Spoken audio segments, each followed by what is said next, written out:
High বন্ধুরা, তোমরা আমার সঙ্গে থেকো। আজকের রেসিপিতে কী লাগছে দেখে নেওয়া যাক। সেদ্ধ আলু, 2 রকম তেল, নুন, হলুদ, স্কিন ছাড়ানো টমেটো, কুচনো পেঁয়াজ রসুন, চেরা কাঁচা লঙ্কা, বীজ ছাড়া শুকনো লঙ্কা, আর লাগছে রুই মাছের ডিম নুন হলুদ মাখিয়ে রেখে দিয়েছি। কড়া জেরে দিলাম, গরম জলও বসিয়ে দিলাম। গরম জলটা কুসুমই লাগবে। হ্যাঁ, হয়ে গিয়েছে। কড়াও গরম হয়ে গিয়েছে। এবার তেল দিয়ে দেব। তেল দিয়ে দিচ্ছি, 4 চামচে তেল দিয়ে দিলাম।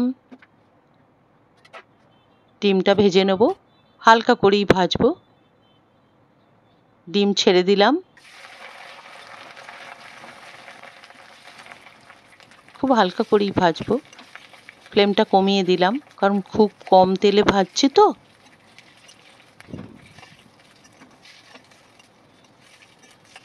প্রায় ভাজা হয়ে এসেছে, তুলে নিচ্ছি। তেল দিয়ে দিলাম। এবার একে একে ফোড়নগুলো দিয়ে দেবো। তেজপাতা, শুকনো লঙ্কা, গরম মশলা, কুচনো পেঁয়াজ রসুন দিয়ে দেবো। রসুন দিলাম, পেঁয়াজ দিলাম, বাতাসাটা দিয়ে দিলাম। জানো তোমরা আমি চিনিতে রান্না করি না। সেদ্ধ আলু দিয়ে দিলাম, হলুদটা দিয়ে দিলাম, চেরা কাঁচা লঙ্কাও দিয়ে দিলাম, বাটনাটা দিলাম। বাটনায় আমি কী দিয়েছি, একটা মাঝারি সাইজের পেঁয়াজ, 4 কোয়া রসুন, একটা কাঁচা লঙ্কা আর গরম মশলা। টমেটোটা দিয়ে দিলাম। এবার কিন্তু একটু ভালো করে কষতে হবে, একটু কষে নেব।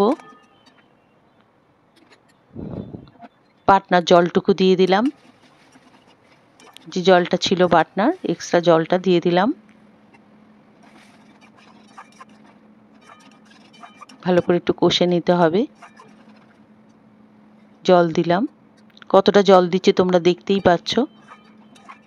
খুব একটা জল আমি দেব না, ঠিক যতটুকু প্রয়োজন গ্রেভির জন্য ঠিক ততটুকুই দেব।